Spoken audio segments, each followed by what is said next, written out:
apresentei essa indicação, já quero agradecer aos nobres colegas deputados, para dispor sobre regras, medidas a serem adotadas pela Agência Estadual de Recursos Hídricos na barragem de Rio Bonito, no sentido de não captar água para a produção de energia elétrica nos períodos de estiagem, pois a população da Grande Vitória pode ficar sem o abastecimento de água e os agricultores do município de Santa Maria de Jetibá podem sofrer inúmeras restrições e intensa fiscalização no uso da água para a irrigação de suas culturas. Quero informar aos nobres parlamentares que estamos constatando estarrecidamente que o nível de água está baixando cerca de 20 centímetros por dia. E o pedido é que o governo do estado possa tomar medidas que nesse momento de estiagem, que o reservatório na barragem de Rio Bonito possa ficar para o consumo humano. Porque se continuarem produzindo energia, provavelmente, se essa estiagem se prolongar no mês de outubro, a Grande Vitória vai sofrer com a falta de água e, consequentemente, também os produtores rurais do município de Santa Maria de Jetibá não terá água para irrigar suas plantações, para dar de beber aos animais e bem como também para o próprio consumo. Quero informar que no governo passado fizemos esse mesmo pedido no sentido que não ocorresse captação de água da barragem Rio Bonito para a produção de energia elétrica no período de estiagem, pedido esse que foi atendido. Isso beneficiou os produtores rurais que tiveram água disponível para irrigar suas plantações e dar de beber aos animais, além do seu próprio consumo, e garantiu o abastecimento de água, senhor presidente, também na Grande Vitória. Essa medida que o governo deve tomar é muito necessária e é urgentíssima, pois estamos tendo a maior estiagem de todos os tempos, tem chovido muito pouco na região serrana, Santa Maria de Jetibá praticamente já está sem água. Muito obrigado.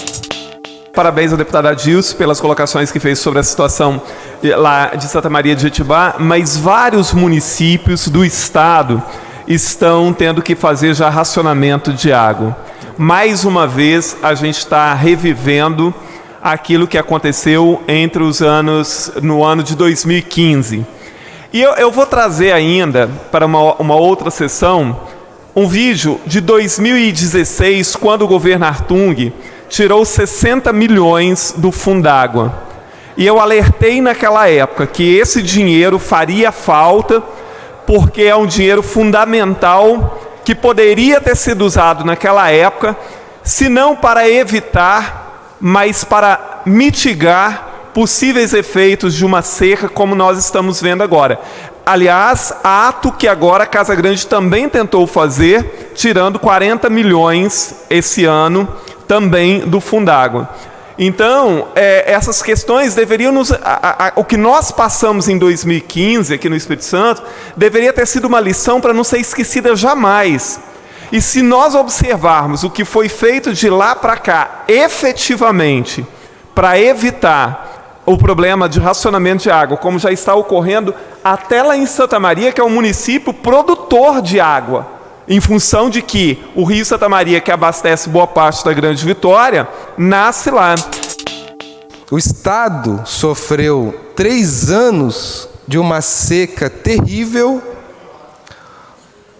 Foi criado alguns programas aqui no estado do Espírito Santo, programa de barragens, programas para aliviar a seca, um programa que foi feito das barragens. Tem uma barragem no Rio Jucu para o abastecimento das águas aqui da região da Grande Vitória, principalmente Vila Velha, Cariacica, Viana, Vitória também, parte de Vitória pode ser abastecida com essa água. E este programa está em fase ainda de implementação, digamos assim. Já tem uma empresa que ganhou, mas está ainda parado, um pouco parado na CESAM. Peço até ao amigo Kael, que é presidente da CESAM, que olhe realmente, Vila Velha precisa dessa água. Teve um período, deputado Enivaldo, de muita chuva aqui no estado, aonde não foi aproveitado essa água. E hoje nós estamos passando por um período de seca. O governo tem que trabalhar com sabedoria, adiantar estes processos para que essa água chegue realmente à população. Porque agora alguns municípios, a maioria da região noroeste do estado do Espírito Santo, e que já não chove há 3 meses, 16 cidades do Espírito Santo estão em alerta por causa da seca. São Roque do Canaã já decretou o estado de emergência. As cidades em alerta são Águia Branca, recebi aqui um grupo de Águia Branca agora, 3 pessoas, Alto Rio Novo, Pancas, São Domingos do Norte, Rio Bananal, Governador Lindenberg, Marilândia, Colatina, Baixo Guandu, São Roque do Canaã, Santa Teresa, Itaguaçu, Itarana, Brejetuba, Laranja da Terra e Afonso Cláudio. Os municípios de Itarana, Colatina e Afonso Cláudio já estão fazendo rodízio de abastecimento.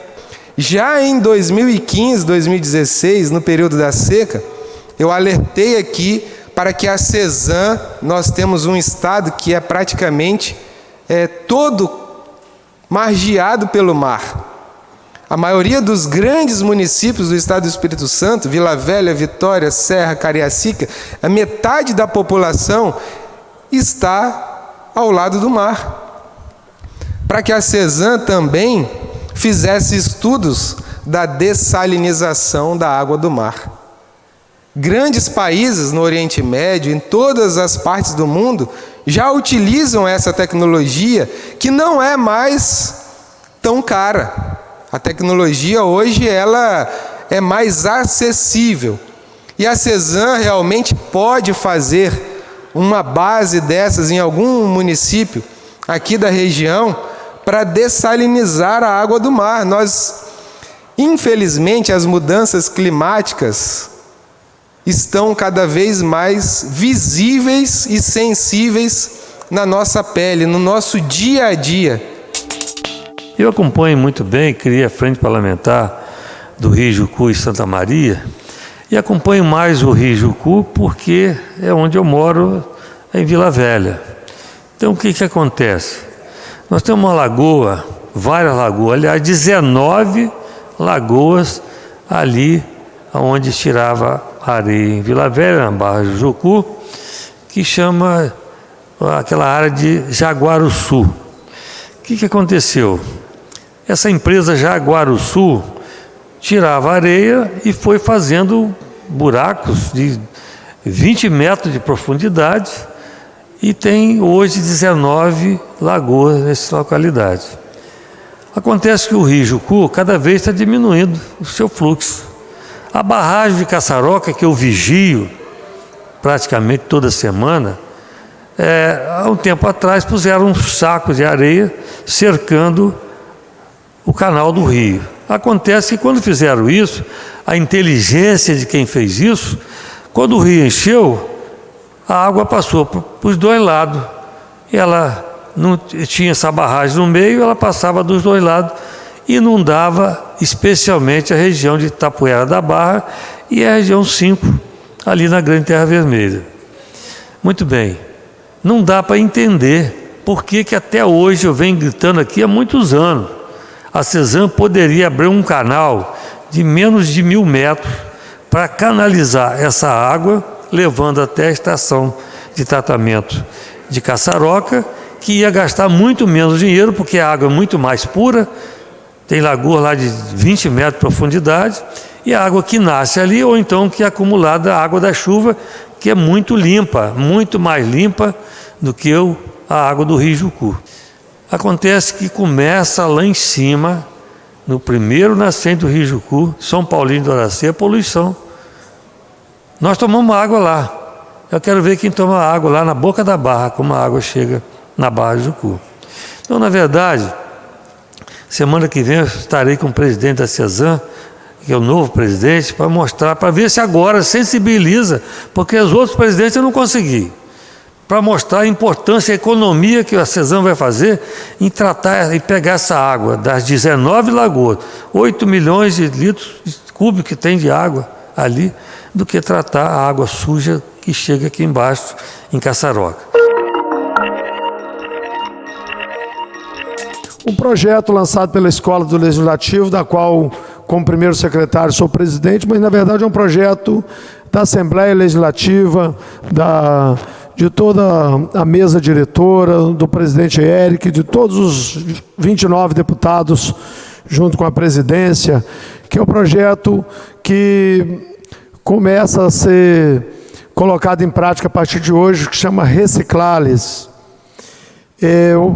A ideia é que nós nos tornemos referência e possamos ser um bom exemplo para o Espírito Santo.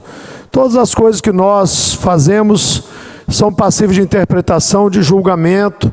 Então, se fizermos alguma coisa ilegal, ela vai ser publicada, e é bom que nós façamos coisas legais. E essa é uma ação muito legal de preocupar com o futuro, com a sustentabilidade. E hoje todos os deputados vão receber em seus gabinetes, a partir de hoje, a equipe da Escola do Legislativo mostrando a necessidade de reciclarmos, de gastar menos papel, de imprimir o menos possível, usar menos a impressora e dar o destino adequado aos resíduos, resíduo sólido, resíduo úmido. Então hoje começa esse projeto que pode ser uma boa referência e pode sair daqui com os deputados, com todos os servidores dessa casa, como modelo a ser colocado pelo Espírito Santo. Então é bom, nesse momento, que façamos a reflexão de debatermos isso a cada dia.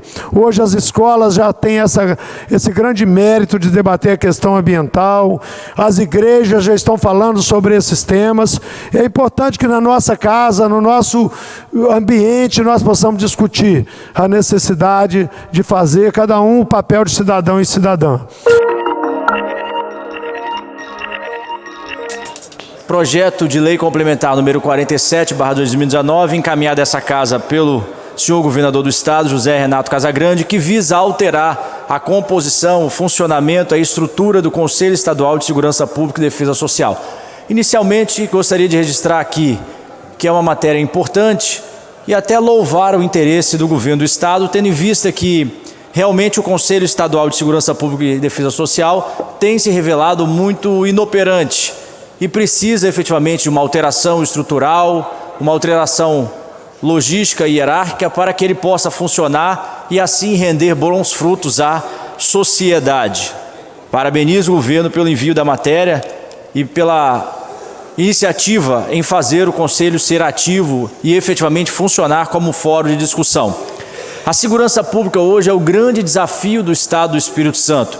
Não por acaso, as páginas dos jornais, noticiários, sites de informação trazem diariamente notícias sobre mortes, sobre roubos, latrocínios, enfim, vidas são ceifadas, são suprimidas por criminosos que a todo dia atacam nas ruas dos nossos 78 municípios. Vivemos uma onda de violência extremamente preocupante. Não existe solução milagrosa. A solução se faz e o caminho que deve ser adotado são investimentos em políticas públicas sociais, concomitante à qualificação da investigação, ao reconhecimento e valorização dos policiais civis, militares, agentes socioeducativos, inspetores da Sejus. Temos que juntar forças numa sinergia entre o investimento social concomitante ao investimento no agente, no homem, no operador da segurança pública, que deve ser dotado de infraestrutura. Em relação à matéria, à hora relatada, eu adoto aqui, gostaria de externar e parabenizar o deputado Sérgio Majeski pela emenda. Nós precisamos sim ouvir a sociedade civil organizada. Esse fórum, o Conselho, deve ser um fórum para a sociedade ser ouvida. E não vejo, sinceramente, motivos para reduzir a participação da sociedade no foro adequado, que é o próprio Conselho de Segurança Pública. Se nós tivermos um conselho com representantes da sociedade civil organizada, não há nada a perder. O debate é salutar. Ora, por que evitar o debate? Por que reduzir de 12 para 3 assentos simplesmente para a sociedade civil organizada? Nós temos que ter um conselho paritário, temos que dar oportunidade da sociedade civil falar. O cidadão quer se manifestar, ele tem boas ideias, ele precisa ser ouvido também. Eu não sei se os deputados se atentaram, o governo está revogando uma lei e criando outra sobre o Conselho Estadual de Segurança. E o que acontece? Apesar desse conselho funcionar muito mal, é bom que o governo esteja revendo, está incluindo, inclusive, representantes no conselho, por exemplo, da Defensoria Pública, que não tinha, mas, em compensação, está reduzindo de 12 para 3 o número de membros da sociedade civil.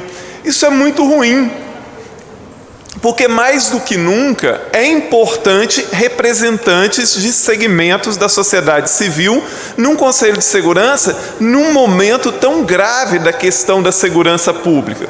Então seria muito importante que o número de representantes da sociedade civil fosse maior e não apenas 3. Então nós estamos apresentando uma emenda para modificar o inciso 10, já ao invés de 3 pessoas, serem pelo menos 10 da sociedade civil, porque é muito pouco 3 pessoas. Outra questão, aqui tem muita gente ligada à segurança, e no projeto atual são 9 membros ligados à segurança pública, e agora passa a ser 3 também nesse novo projeto. Então, assim, como eu estou dizendo, eu acho que é bom que aumente representantes de outros segmentos, mas é muito ruim essa redução de membros da sociedade civil. Quer dizer, reduzir de 12 para apenas 3, quer dizer, se tivesse mantido ali pelo menos 50%, pelo menos 6,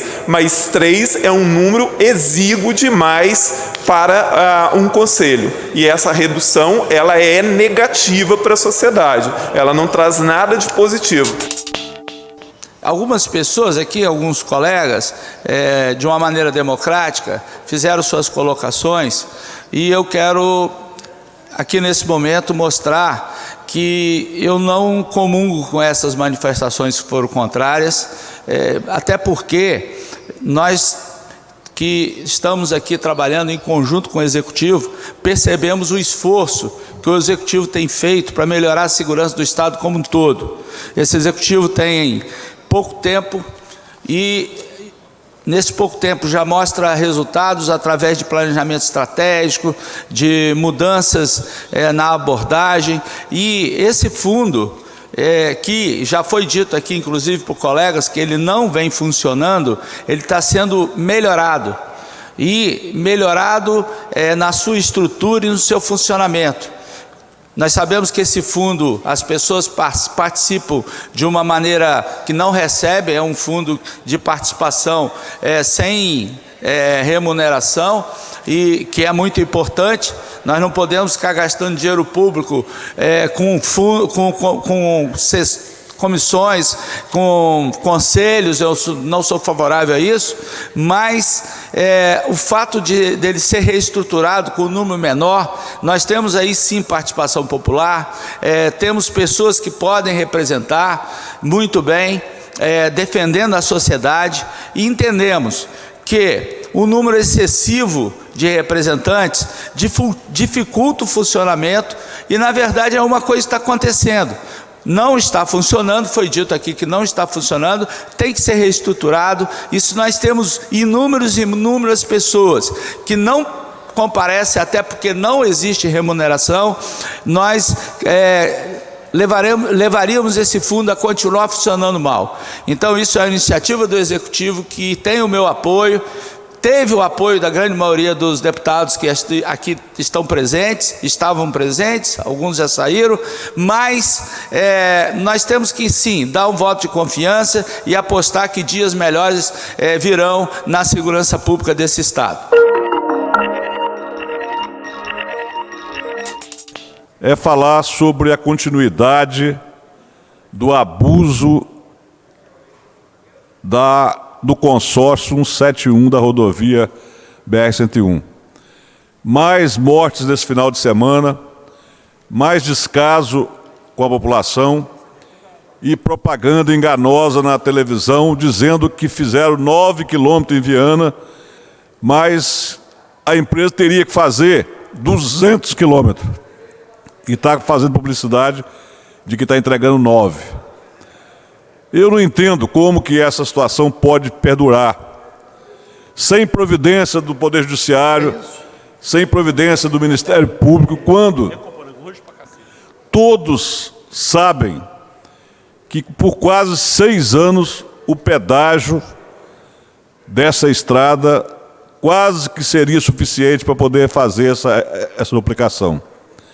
Porque não se tem condições de admitir que o Estado possa ter uma concessão federal em que a população é extorquida no seu dia a dia, bastando ver que daqui para São Mateus, aonde o deputado Freitas vai todos os dias, são 3 pedágios, numa distância de 200 quilômetros, o que penaliza a população, as pessoas, para uma rodovia que não se dá a obrigação de cumprir o seu contrato de duplicação, porque na verdade é um absurdo que perdura pela falta de autoridade do Poder Judiciário e do Ministério Público, que ficam procurando outras picuinhas e não resolvem o problema que atinge o coletivo da população. E essa ECO 71 é uma vergonha que desafia o Poder Judiciário capixaba.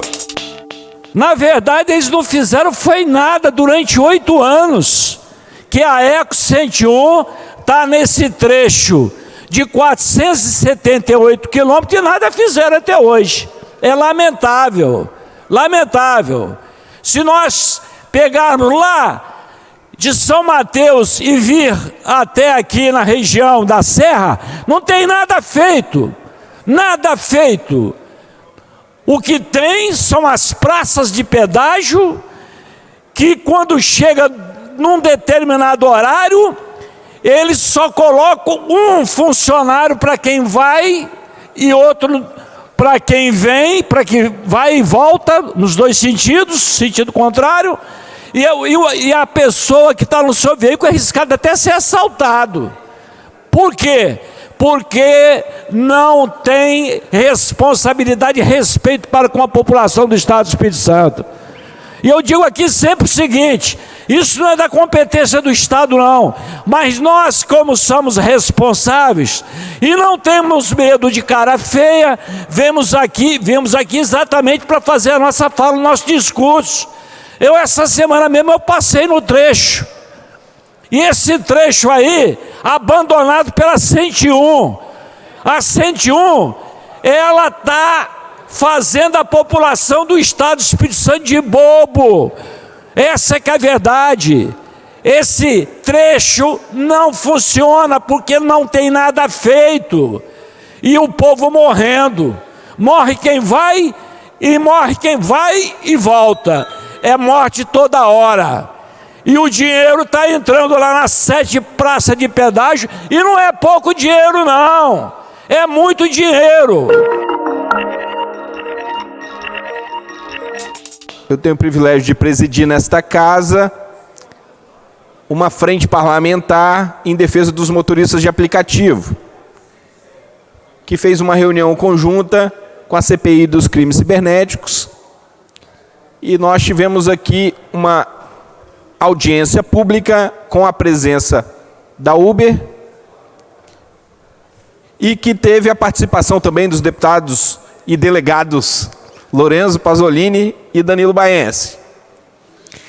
Senhor presidente, alguns pontos me chamaram a atenção no debate. Primeiro, que uma empresa grande como a Uber, uma empresa de capital aberto nos Estados Unidos, uma empresa que se espalhou aí por boa parte dos países pelo mundo, ou seja, uma empresa que cresceu, mas tem se preocupado, na minha opinião, um pouco com a segurança dos motoristas. E os motoristas que fazem a Uber girar, ou seja, na minha opinião, a empresa tinha que se preocupar mais com os motoristas de aplicativo. Na próxima semana nós vamos ouvir a 99, mas hoje eu vou me ater ao que foi discutido com a Uber. Primeiro ponto que me chamou a atenção é o formato como os usuários podem se cadastrar, deputado Freitas. Qualquer um pode montar um perfil lá, pegar o CPF de alguém, montar um perfil fake e se cadastrar, ou seja, um bandido, um assaltante, pode se cadastrar a qualquer momento e fazer uma chamada de uma viagem. E aí, um motorista, cidadão de bem, que está ali para levantar os recursos necessários para cuidar da sua família, vai para uma emboscada, sem saber. E aí nós fizemos alguns questionamentos, como, por exemplo, colocar a foto. Primeiro, além de colocar a foto, hoje, qualquer aplicativo, por exemplo, de bancos digitais, eles fazem uma verificação para saber se a pessoa que está ali criando uma conta, mesmo que no banco digital não precise ir em agência, mas eles fazem uma avaliação para saber se a pessoa que está ali criando aquela conta é ela mesma. Ou seja, a Uber precisa entender que os motoristas hoje, eles estão mais preocupados com a segurança deles do que deixar isso em aberto por uma suposta perda de clientes, que na verdade o número de assaltos que acontecem hoje, e tivemos até homicídios esse ano, infelizmente, é muito grande. Nós perguntamos claramente aqui o que os motoristas de aplicativo preferiam. Eles preferem a segurança do que cada um poder fazer lá o cadastro de qualquer jeito. Então, fizemos um projeto de lei subscrito pelos demais parlamentares que participaram dessa audiência pública, que dispõe sobre a obrigatoriedade de identificação dos passageiros pelas operadoras de transporte por aplicativo. Ou seja, temos que fazer essa exigência. Até porque, por exemplo, essa questão da foto que eu acabei de citar, a 99, que é uma outra empresa, já faz. É claro que tem erros e acertos em ambas. Semana que vem vamos debater com essa nova empresa. Nós tivemos aqui o plenário lotado de motoristas de aplicativo, mas é uma luta importante em que nós avançamos em um ponto e nos outros ficaram de ser discutidos. O ponto que avançou foi que eles vão deixar com que os bairros fiquem mais claros para os moradores quando eles fazem a chamada. Perdão, para os motoristas, quando eles fazem as chamadas. Esse foi o único ponto que avançou.